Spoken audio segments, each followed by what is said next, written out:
자, 그런데 그 전당대회의 당대표가 누가 되느냐 되게 중요하지 않습니까? 네, 그렇습니다. 그 왜냐하면 지금 2017년 대선을 했지만, 물론 이번 지방선거에서, 상당히 좋은 성적을 냈지만, 2020년 총선에서 국회의석을 어떻게 구성하고 만드느냐. 이것도 사실은 민주당으로서는 굉장히 중요한 일이기 때문에. 민주당으로서도 중요하지만, 네. 국가적으로도 중요한 거죠. 그러니까 1차 촛불 혁명으로 대통령을 교체했어요. 근데 지방 권력이나 국회는 촛불혁명 이전에 구성된 거예요. 그래서 이번에 6.13 지방선거에서 2차 촛불을 들고 국민들이 추가 심판을 한 거다. 그리고 국회 교체. 네. 2020년 총선을 통해서 3차 촛불 혁명이다. 그래서 마무리 완성 심판이다. 그래서 대한민국의 적폐 시스템, 인물도 인물이지만 적폐 시스템을 교체하는 거다. 그래서 대한민국 정치를 바야흐로 가짜 보수가 아닌 진짜 보수와 그리고 진짜 진보가 서로 경쟁하는 그런 패러다임의 전환 이것을 꾀할 수 있는 것인데 총선이나 이 정치는 정당에서 하는 거기 때문에 그것이 정당 일로 비춰질 수 있지만 이것은 국가적 차원의 일이다. 그리고 전당대회가요. 그 당에만의 문제가 아닌 것이 1923년 나치 전당대회였습니다. 그때 한 표 차로 아돌프 히틀러가 당수가 된 거예요. 그러면서 역사가 바뀐 거죠. 그렇죠. 만약에 한 사람이 아돌프 히틀러가 아니라 다른 사람을 찍었으면 2차 세계대전이 안 일어났을 수도 있다. 그래서 한 국가의 제일 여당의 전당대회는 당의 문제를 떠나서 그것은 국가의 진로를 결정할 수 있는 매우 중요한 문제이기 때문에 당원이 아닌 국민 여러분들께서도 좀 관심 있게 지켜봐 달라. 정청래의 부탁이었습니다. 그러니까요. 3명을 컷오프하게 돼 있잖아요. 네네. 근데 이 컷오프를 7월 말에 하도록 되어 있지 않습니까? 네네. 당원 당규에 따르면. 자, 이 3명이 누가 될까요? 자, 우선 이 1차 컷오프는 중앙위원회에서 합니다. 중앙위원회는 460명 안팎으로 구성되는데 누구냐면 현역 국회의원, 현역 지역위원장, 그리고 기초단체장, 광역단체장, 그리고 당의 특별위원회 위원장, 그리고 고문 이렇게 구성이 되는데 제 자리는 없더군요. 전 뭐 국회의원도 아니고 지역위원장도 아니고. 이게 얘기를 하니까 자리가 자꾸 없어지잖아요. 그렇습니다. 그래서 그분들이 이제 3명을 줄이는 건데요. 그래서 이분들이 누구 말 듣고 하기는 상당히 가능성이 적죠. 그래서 각자 알아서 정치적 판단에 따라서 누가 당대표가 되는 것이 좋은지. 근데 기억하시겠지만 2년 전에 이 1차 컷오프에서 송영길 의원이 떨어졌어요. 그래서 컷오프 동지회 드디어 회원이 됐어요. 제가 컷오프 동지회 명예회장입니다. 제가. 그러니까요. 그 컷오프 되셨잖아요. 네, 그렇습니다. 가장 요란하게 컷오프가 됐죠. 가장 시끄럽게. 그래서 이건 가장 요란하고 시끄럽게 컷오프가 된 사람이 명예회장을 할 수밖에 없는 거예요. 그래서 거기에 이해찬 총리도 회원입니다. 그 컷오프 됐어요. 거기도 컷오프 세종시 됐죠. 네, 컷오프 됐죠. 송영길 의원도 컷오프 동지회 회원이죠. 근데 거기는 엄격한 심사 과정을 거쳐서 회원으로 받아들일지 말지를 판단하고 결정할 거예요. 지금 이해찬 전 총리의 출마 문제가 그 당내에서 물밑에서는 지금 뭐 기사로는 많이 안 나오는데 실제로 당내에서는 얘기가 좀 많이 되는데 부엉이 모임 얘기가 좀 나오고 있습니다. 이해찬 총리가 별명이 대장부엉이에요. 대장부엉이. 맞아요. 맞잖아요. 대장부엉이. 그 대장부엉이를 옹이하는 모임인가? 부엉이 모임이? 부엉이 모임 회원이세요? 거기는 아니에요, 제가. 왜 부엉이 모임 회원 아니세요? 저는 정청래 팬클럽이 있기 때문에. 청래당? 몸을 함부로 움직이면 안 됩니다. 그런데 어쨌든 부엉이 모임 회원들이 나오고 있어요. 전해철, 전재수, 최인호, 황희, 박광원, 김현권, 김종민, 정재호, 조승래 40명 정도나 된다고요? 한결같이 다 저를 좋아하는 사람들이군요. 그런데 사실 인터뷰를 잘 안 하시는 분이세요. 누가요? 이해찬 전 총리가. 사실은 2016년 총선 때도 그때 컷오프 되셨음에도 불구하고 인터뷰를 안 하셨어요. 그리고 뭐 간혹 팟캐스트를 출연하시긴 했지만 잘 안 나오시던 분이 저희 프로그램 출연하셔서 출마 여부를 고민 중이다 이런 말씀을 하셨어요. 그래서 사실상 출마하시는 거 아니냐. 이번 주에 출마 선언이 나올까요? 정치인의 워딩은 행간을 잘 분석해야 됩니다. 전당대회 나갈 생각이 없으면 네. 고민거리도 아니다. 일고의 가치도 없다. 그렇죠. 고민하지 않고 있다. 예. 안 나간다. 제가 거길 왜 갑니까? 라고 그렇지. 하실 스타일이죠. 네, 이해찬 전 총리는. 고민 중. 고민 중은 예. 영어로 이제 컨시더레이션. 고민 중인데 예. 제가 봤을 몇 퍼센트 넘어오신 것 같아요? 제가 봤을 때는 출마하시는 걸로. 오, 이해찬 전 있습니다. 총리 출마한다. 네. 오, 오늘 뉴스 나왔습니다. 네. 이해찬 전 총리 출마한다. 네. 언제 출마 선언을 합니까? 출마할 것으로 알고 있다. 아니, 바로 마사지 하시면 어떡해요. 네. 예? 출마한다. 영어로 sooner or later. 예. 그러니까 수노와 레이더가 언제냐는 거죠. 조만간. 그러니까 조만간이요. 폼페이오 장관이 내주 중 조만간 하다가 이제 6일로 됐어요. 만덕산에서 내려오신 분 있잖아요. 무슨 일만 하면 무슨 일이 터지잖아요. 그래서 이건 날짜를 예고하면 네. 갑자기 무슨 일이 생길 수도 있어. 그러니까 주목을 못 받을 수도 있어. 일종의 청기 노설. 그러니까 그래서 조만간으로. 날짜는 네. 가장 좋은 길이를 택하겠죠. 길일. 네. 길이를 정해서 나오시자. 제가 보기에는 이번 주 되지 않을까 싶습니다. 내기할까요? 이번 주냐 아닌가?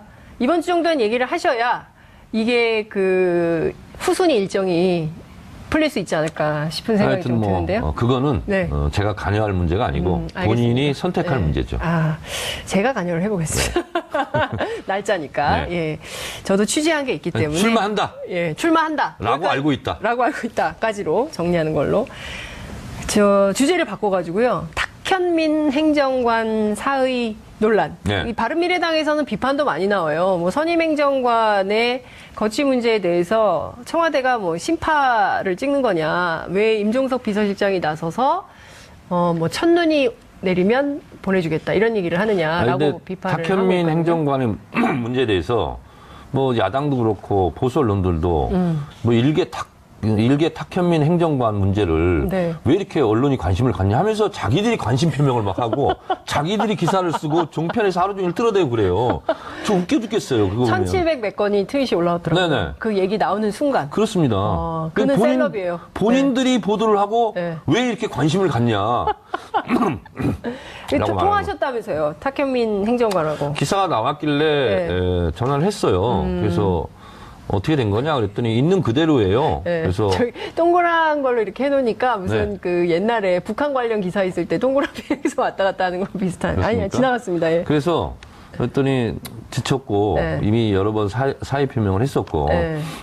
그래서 이번에 그냥 홀가분합니다. 그래서 제가 또 잘했다. 그리고 이 시기에 스스로 택해서 네. 걸어 나오는 것도 나쁘지 않다.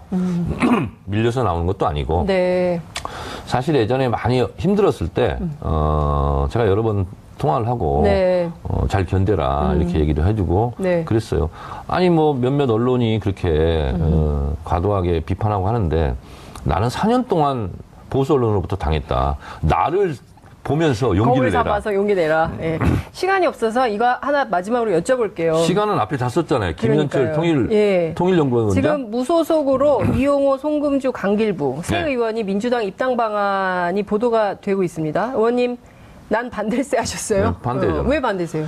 정계 개편이라 하면 4년 만에 국민들이 총선을 통해서 한 번씩 해줍니다. 네. 4년 만에 해주는 정계 개편, 그것이 총선 민이고요. 네. 이것을 저버리고 이당 저당에 끼웃거리고 탈당하고 이런 철새 행각을 하는 것은 총선 민의의 민주주의 원칙에 위배된다. 따라서 그것은 퇴출의 대상이지 영입의 대상이 아니다.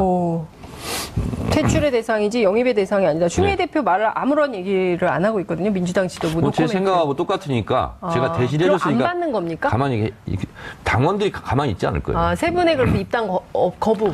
아마 네. 시도하는 순간 네. 당원들이 엄청난 분노에 직면할 겁니다. 입당 거부 사태. 그리고 제가 이렇게 얘기했기 때문에 네. 분노가 이제 당연한 거죠. 알겠습니다. 오늘도 정말 거침없는 입담 고맙습니다. 네. 다음 주에 뵐게요. 고맙습니다. 네, 고맙습니다.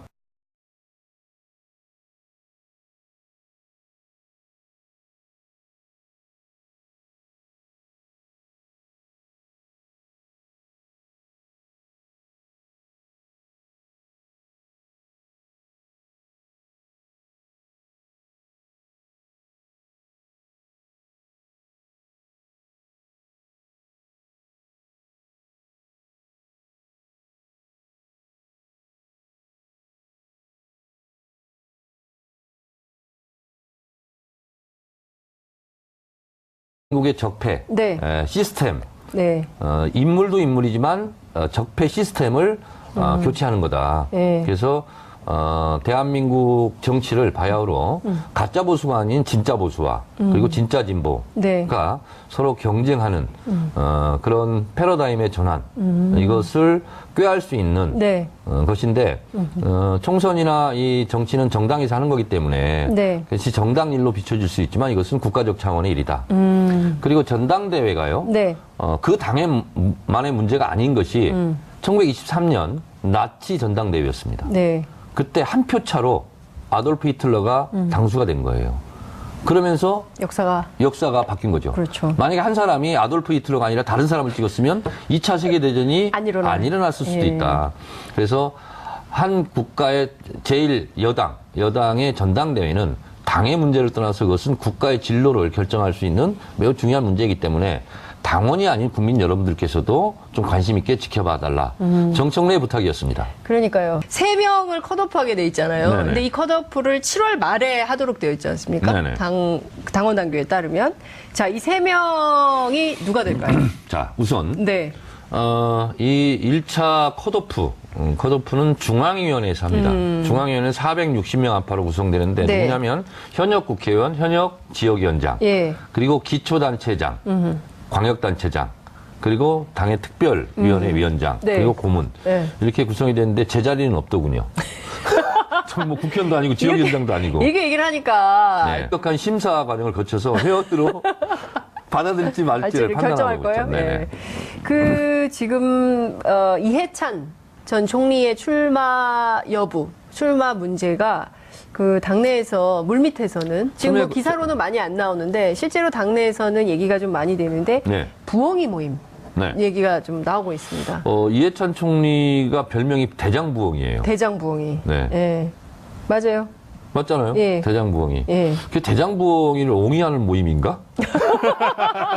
부엉이 모임이? 부엉이 모임 회원이세요? 거기는 아니에요, 제가. 왜 부엉이 모임 회원 아니세요? 저는 정청래 팬클럽이 있기 때문에. 청래당? 예, 몸을 함부로 움직이면 안 됩니다. 그런데 어쨌든 부엉이 모임. 자, 그런데 그 전당대회에 당대표가 누가 되느냐 되게 중요하지 않습니까? 네, 그렇습니다. 왜냐하면 지금 2017년 대선을 했지만 물론 이번 지방선거에서 상당히 좋은 성적을 냈지만 2020년 총선에서 국회의석을 어떻게 구성하고 만드느냐 이것도 사실은 민주당으로서 굉장히 중요한 일이기 때문에 민주당으로서도 중요하지만 네. 국가적으로도 중요한 거죠. 예. 그러니까 1차 촛불 혁명으로 예. 대통령을 교체했어요. 예. 근데 지방 권력이나 국회는 예. 촛불혁명 이전에 구성된 거예요. 그래서 이번에 6.13 지방선거에서 2차 촛불을 들고 국민들이 추가 심판을 한 거다. 그리고 국회 교체. 네. 2020년 예. 총선을 통해서 3차 촛불 혁명이다. 그래서 마무리 완성 네. 심판이다. 그래서 대한민국 자리가 자꾸 없어지잖아요. 그렇습니다. 예? 그래서 그분들이 이제 3명을 추리는 건데요. 네.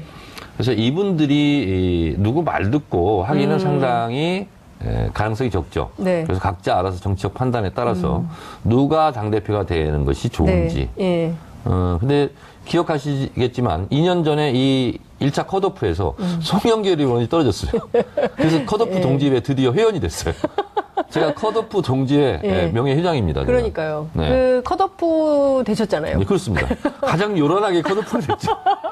가장 시끄럽게. 그래서 이건 컷오프. 가장 요란하고 시끄럽게 컷오프가 된 사람이 명예회장을 할 수밖에 없는 거예요. 그래서 거기에 이해찬 총리도 회원입니다. 컷오프 됐어요. 거기도 컷오프 세종시 됐죠. 네, 컷오프 그렇습니다. 됐죠. 송영길 의원도 컷오프 동지회 회원이죠. 야. 근데 거기는 엄격